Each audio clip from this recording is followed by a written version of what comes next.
the day before yesterday, I was having a phone conversation with Pat McDaniel, who told me at that time that Mike Cox would be introducing me.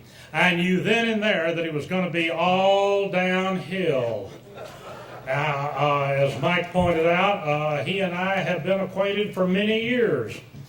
I do associate with some rather questionable people, lawyers, book collectors, newspaper men. Now, Mike back here is a book collector, and he is a newspaper man. Now, 2 out of 3 is pretty bad. Now, he also implied, that I might talk to somewhat excessive length. Not so. Years ago, I had an old uncle who was a college president over in East Texas. And he was much in demand as a public speaker because he had a lot of good stories to tell. When I was about 15 years old and trying to overcome my fear of getting up in front of an audience, this old uncle of mine gave me some good advice. He said, in the first place, you want to be sure to be heard by the people in your audience, because if they can't hear you, then you're wasting everybody's time. The second piece of advice he gave me was, always quit before the audience does. Now, I figured out a long time ago that it was a good idea to tell the audience in advance about how long you were going to talk. Don't you find yourself wishing, as I frequently do, that the preacher would tell you at the outset how long the sermon was going to be? My presentation this afternoon is going to be 22 1/2 minutes. Now, when you try to quit before the audience does, this can sometimes be a challenge. I remember about 10 or a dozen years ago, I was invited to speak up in Abilene. And some poor old soul on the front row, bless her heart, fell asleep while I was being introduced. Now, before you fall asleep, I want to get started here. The title of my talk is W.F. Mitchell versus Western Union Telegraph Company. And the subtitle is, Try, and if at first you don't succeed, keep appealing. I expect there are more than a few people in this audience who know my friend Judith Parsons, who's on the history faculty down at Sul Ross. She's been a presenter at annual meetings of the Center for Big Bend Studies and was on the program here 2 or 3 summers ago. Judy has spent a lot of time researching, writing, and talking about Uncle Bert Mitchell and the Highland Hereford Breeders Association. In November 2001, she gave a talk at the Center for Big Bend Studies about Bert Mitchell and his family background. The person I want to talk about this afternoon is Bert's daddy, Frank Mitchell. Mitchell had been a cattle raiser in Wilson County below San Antonio, but in the fall of 1884, he got drought out there and decided to move the cattle by rail to Antelope Springs in Presidio County. This was about 10 or 11 miles southeast of Marfa. He had a partner named Theo Barnhart. After getting the cattle moved, he waited until the following summer to move his wife and kids. That fall, he bought out Barnhart and acquired another section of land about 8 miles east at Loma Vista.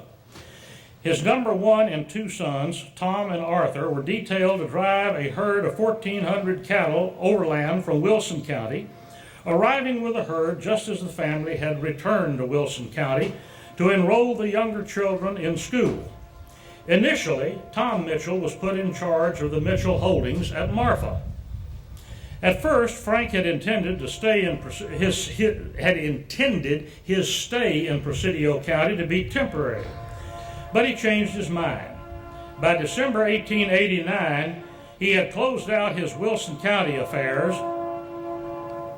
I wonder if I can be heard over that train.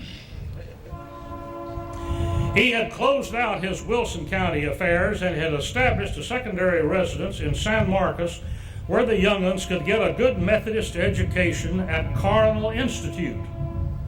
My own family had strong ties to that same institution. Even today, there are still Mitchell descendants around San Marcos, all friends of mine, people with whom I grew up. Mostly they are grandchildren of Ola Mitchell Hoffines and Arthur Mitchell. I remember Miss Hoffines vividly. For many years, she prepared the monthly communion service at the Methodist Church, and when she got far along in years, she turned it over to her daughters, Betsy and Virginia, who I am certain had been thoroughly trained. Otherwise, my one other connection to the Mitchells is quite remote.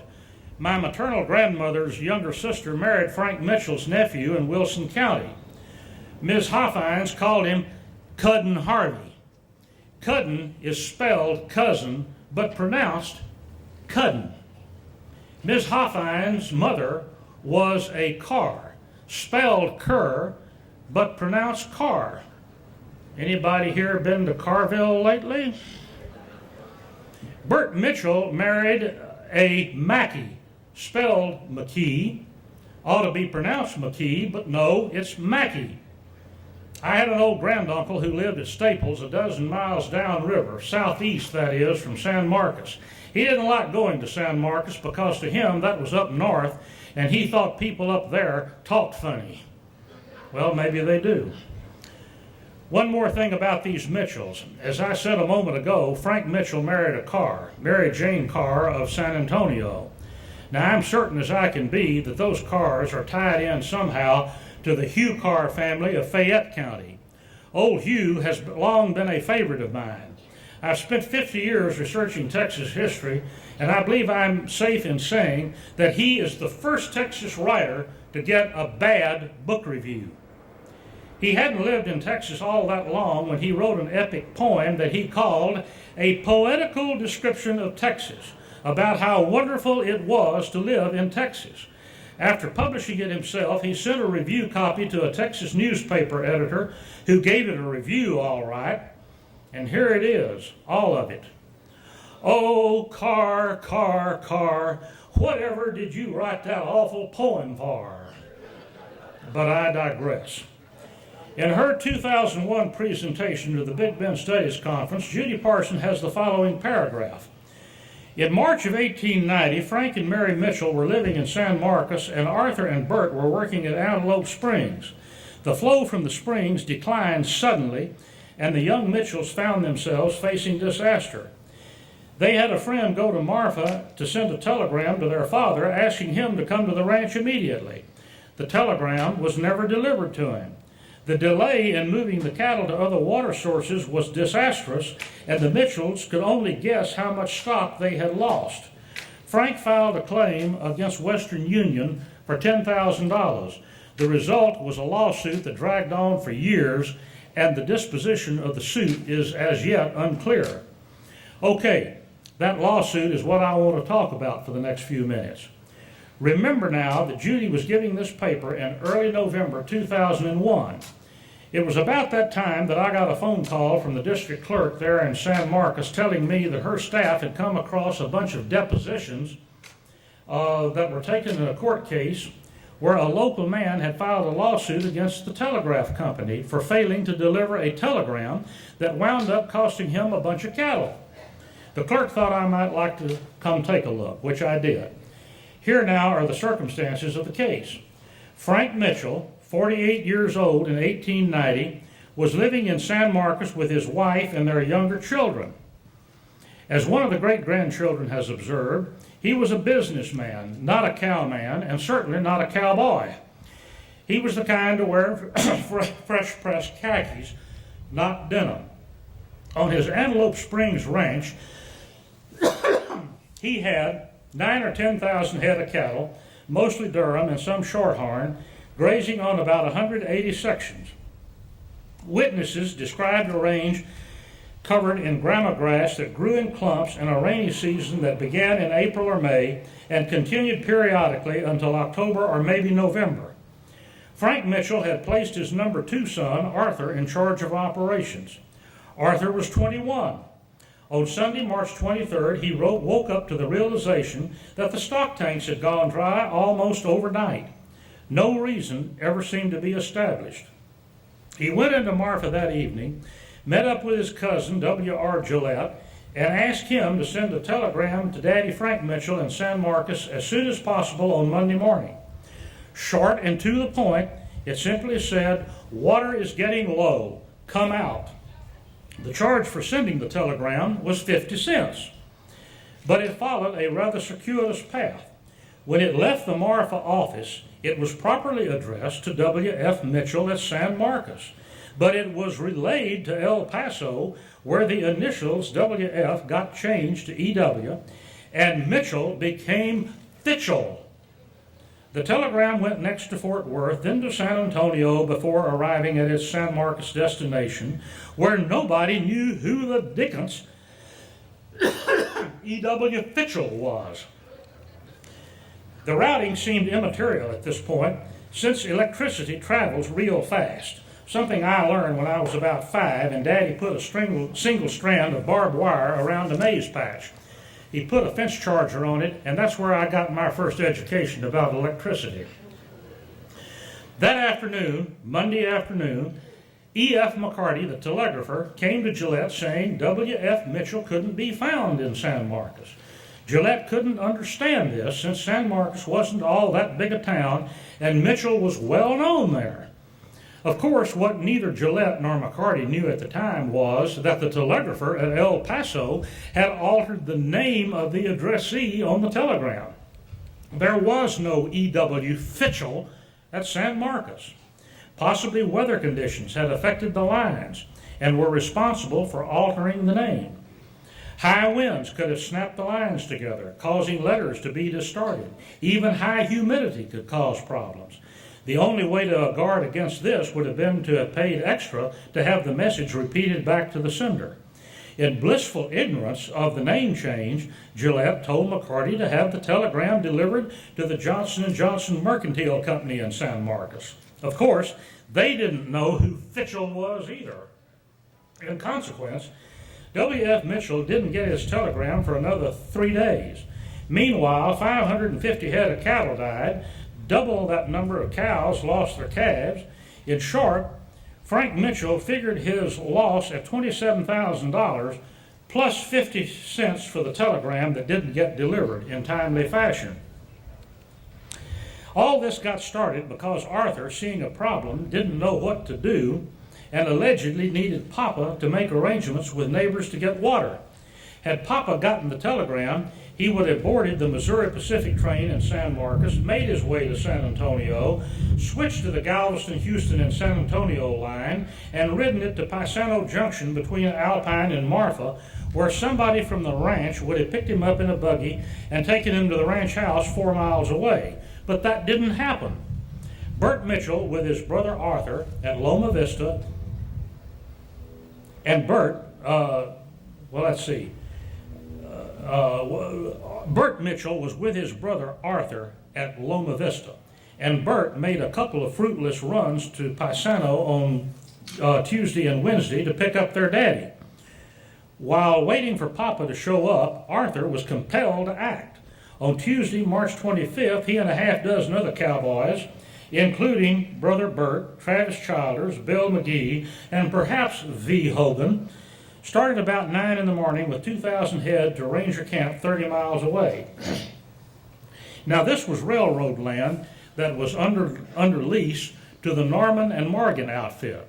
Or was it Wyndham and Coleman? J.E. Van Riper, or Van Riper, I don't know, the railroad agent seemed confused on this point. At any rate, the cattle hadn't been there long before Van Ripper told them they had to move. So they came back to Antelope Springs, by which time the crisis had passed anyway. On the 30th, which would have been Sunday, they took an even larger herd to the Shinahe Mountains 50 miles distant on range that Otho Durant claimed, but which Frank Mitchell negotiated for after his delayed arrival on Thursday the 27th. The cattle were taken by way of W. Bogle's pasture at San Esteban, thence to Tezcate before winding up on Durant's pasture in the mountains at a place called Black Tank, a spring-fed water source surrounded by black rocks. There was not much grass there, but plenty of lechuhilla. Oddly, Durant would later deny that he had any legal rights at Black Tank. He leased it from the GH&SA Railway, which may tell us something about how informally range business was conducted in those days. Nevertheless, this particular herd remained there until early fall. Of course, none of these drives did much for cattle that were already in weakened condition. Mitchell filed a claim with Western Union on April 22nd, then brought suit on September 4, 1890, and trial began September 21st, almost 3 years later, a year later, 1891, in Judge Teichmiller's district court in San Marcos. You might say that Mitchell had a home court advantage. His lawyer was O.T. Brown, a good San Marcos Methodist that Mitchell would have known from church. Western Union, of course, brought in some big guns, including the Denman and Franklin firm from San Antonio. Interestingly, the Mitchell descendants of my acquaintance knew nothing about this case until I began asking questions. The telegraph company lawyers pounded on the fact that the Mitchells had not demonstrated that son Arthur was all that helpless, that only Daddy Frank could have made the necessary arrangements with neighbors to get water for the cattle. And surely this situation didn't happen overnight. Was Arthur asleep at the wheel? It wasn't just Antelope Springs that went dry, but every other water hole on the Mitchell Ranch, including the one 7 miles south at Robbers Roost and the ones at Loma Vista. But Antelope Springs, located in the center of his operation, was the biggie. Much of the range wasn't fenced in those days. For example, there was a 4-mile gap on Mitchell's west side. Had livestock of neighboring owners intruded, drinking up the available water? Joe Argan thought he had seen Otha Durant's and some Williams Brothers cattle at Antelope Springs a short time earlier.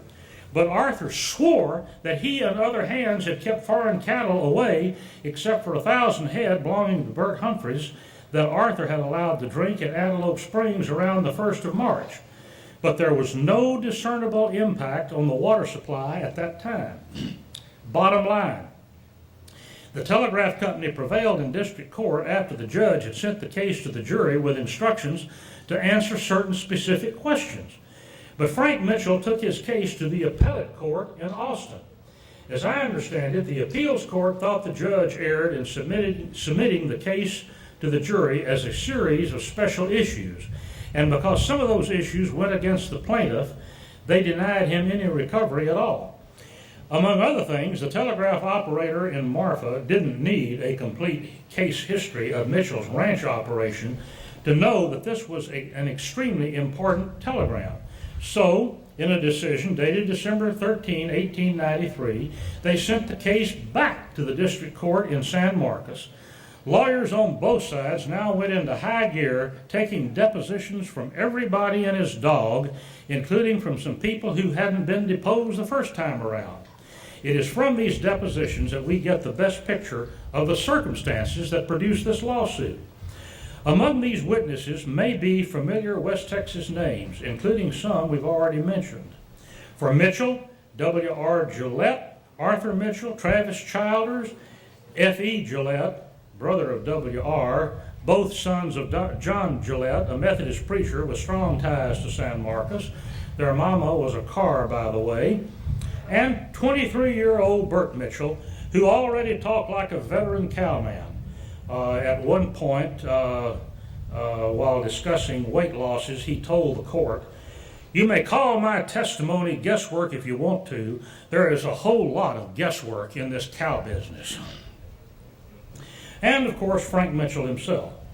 Witnesses for Western Union included G.R. Marmion, Joe Argan, John Crossan, John Cokernut, Jim Gillette, who was the famed lawman and Brewster County rancher, and T.S., I'm going to say Brockenbrow, who incidentally had been one of the organizers of Brewster County. Even among the witnesses called by Western Union, none had an unkind word for the Mitchells. Coconut and Argan did volunteer the opinion that the Mitchells hadn't suffered any more or any less than anybody else.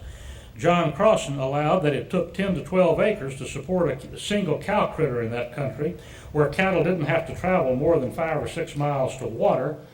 John Coconut said 15 acres was required, and that it had been a typical year for stock raisers. Jim Gillette declared that 10 acres per head was needed. T.S. Brockenbrow said 8. There was an implication that the Mitchells may have been overstocked. Looking back over the testimony, there were 2 critical questions. The Mitchell case hung on the fact that Arthur needed his daddy there to make critical decisions, especially in dealing with our friend and neighbor Otha Durant. But a lawyer for the telegraph company asked Durant if there was anything he would have done for Frank Mitchell that he wouldn't have done for his son Arthur, and Durant said no. Then Frank Mitchell was asked if he had placed any restrictions on Arthur's authority, and he said no. The result, another verdict for the telegraph company.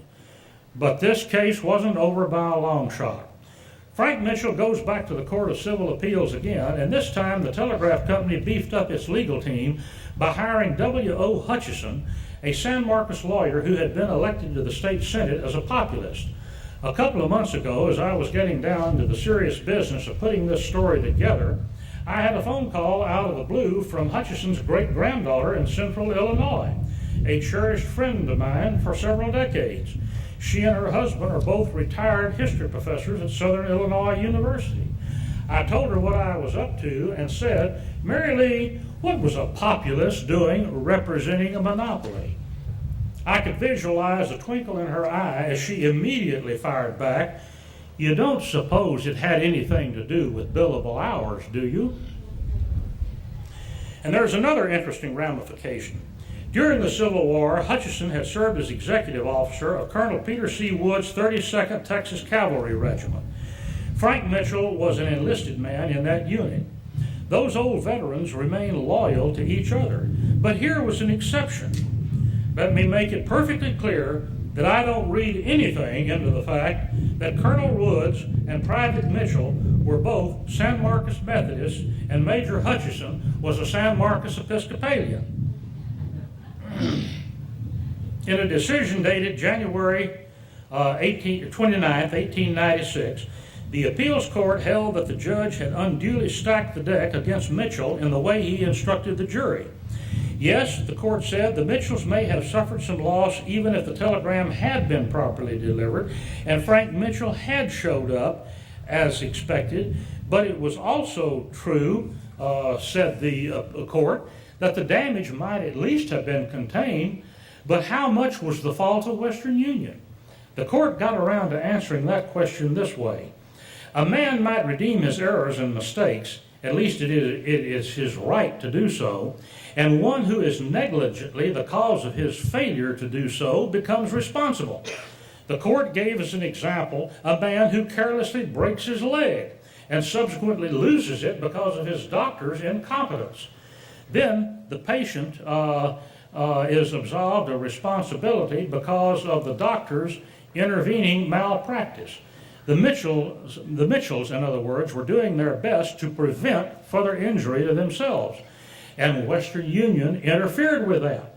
The telegraph company had also tried to make headway with an argument that if Mitchell couldn't find water and grass in the neighborhood, then Western Union shouldn't be held liable since the cattle would have suffered anyway. The appeals court was having none of that. Moreover, the court said, Arthur Mitchell had no reason to anticipate the telegraph company would fail him. The appeals court faulted the judge yet again for the way he presented special issues to the jury. The court said he should have added negligence to the list of charges for which Western Union could be held accountable. The court agreed that the telegraph company had the right to choose the route by which the telegram would be sent, but that ordinary care should be exercised in doing so.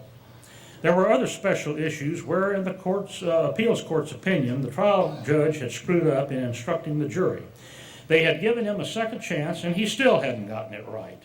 They couldn't understand how the jury had come to a decision that Mitchell wasn't entitled to damages unless the judge had given them wrong instructions. The prior negligence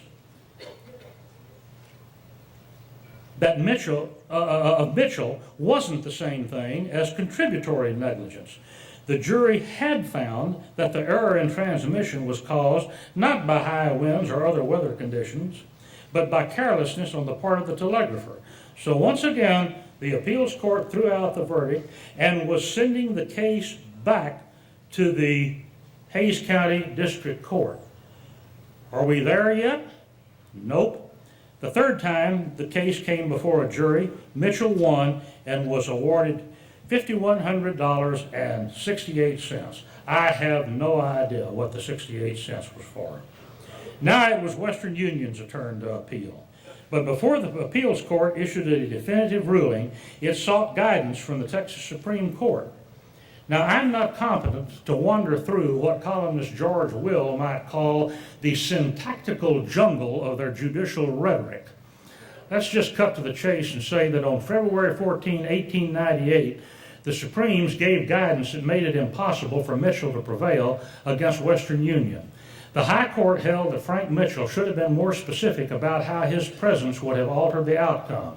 So for the third time, the case is in the lap of the court, in the lap of the appeals court, which on March 23rd, 1898, reverses the trial court verdict for Mitchell and sends the case back to Hays County. Are we there yet? Not quite. For the fourth time, the case is heard. The fourth time, the case is heard by a Hays County jury, which brings in a verdict for Western Union. Mitchell, the loser, once again appeals. This time, the appellate court had no choice but to follow the dictum of the Texas Supreme Court and uphold the telegraph company. In retrospect, the ultimate outcome might have been foreseen in Otho Durant's testimony that there was nothing he would have done for Frank Mitchell that he wouldn't have done for Mitchell's son Arthur, and in Frank Mitchell's admission that he had placed no restrictions on Arthur's latitude in decision-making. A final decision by the Court of Appeals was reached on April 18, 1900. The case had been in the state's judicial system for the entire decade of the 1890s, by which time Frank Mitchell must have realized that he had possibly spent more money on lawyers than he had lost in cattle. Thank you.